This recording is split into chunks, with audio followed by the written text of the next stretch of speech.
All right, next question is Clark. He says, when you are building a pay-per-call asset using IFTTT, can you only rank videos, or do you need to create a branded website as well? How does Google My Business play into your strategy? No, typically, Clark, what I do is I test stuff with videos first. It's not always the case, but a lot of the times I like to test keywords in like new areas, for example. Whether it could be new keywords in like a new industry, so I've got to test new keywords altogether, which I don't like to do very often. I try to stick to the niches I already know, or if I'm going into a new area that I haven't been into yet, like a new location, then I like to test with videos, and that's just to give me an idea of what what the competition is like and how easy or how fast I can rank. But that's not always the case either, though, Clark. And the reason I say that is because it might be simple to rank a video, but difficult to rank a web page. And likewise, it might be simple to rank a web page and difficult to rank a video.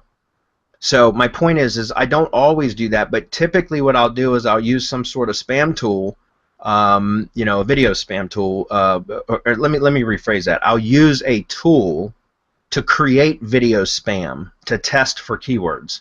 And then once I've identified some winners, I'll go in and build out some other assets, such as a local website, maybe a Google My Business page or whatever. But that's not always the case. I use two different ways to test. I'll either test with video spam or I'll test with web spam, like straight up page spam, like using like Lead Gadget or SERPshaker or any sort of plugin or sort of mass page builder like that to test on those keywords. But no, pay-per-call assets don't have to just be videos. They can be whatever it is you want. The idea is, as long as you can get something to rank in the SERPs that can generate a phone call. The call to action is to make a phone call, then you can get paid from it. Doesn't matter whether it's a video, a Google My Business listing, so a Maps listing, it could be just a website ranked organically, a Facebook page, it could be any one of those things. Okay? Press releases can work wonders for pay-per-call. They really can if you can rank a press release in a high volume area, and press releases are typically a lot easier to rank than a website, so that's something else that can be done.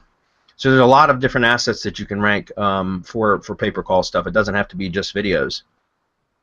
Okay. For the branded website, guys, what I like to do is once for lead gen especially, for just straight pay-per-call assets, if you're talking about like using a pay-per-call exchange, I don't worry about branding anything for that. I really don't, because I'm looking at volume for pay-per-call if I'm using a pay-per-call exchange network, which is exactly what we're going to talk about today on the Video Marketing Blitz bonus webinar. We're going to be talking about using a pay-per-call exchange network. Okay, but if I'm doing pay-per-call where I'm working with a service provider personally or individually, in other words, if I've got a service provider that I've contacted that I'm creating an arrangement with, where they're going to be purchasing leads from me, or they're going to be paying per call for calls generated or whatever, then a lot of the times I will brand it. I will either brand it for one of my own pseudo brands. I'm using air quotes right now. Pseudo brands, which means like I'll create a kind of a brand name that then I can scale that out across multiple locations. If I'm going to be building out a website, I'll use subdomains with the city name as the subdomain. Stuff like that. Like that's typically what I'll do. Or if it's a pay-per-call service provider that I'm working with that wants like a long-term engagement, or they're going to be doing a lot of volume with me or whatever, then sometimes I'll even build out branded assets based on their brand. Okay, I'll still own and control the assets, but I'll still put their branding on it. That way, it a lot of times will make the larger pay-per-call service provider, the service providers that I'm dealing with, it makes them happier to have all their branding on it, and it makes sense to do so. But I still like to own the assets. Okay. Otherwise, you're just doing client work, right? So.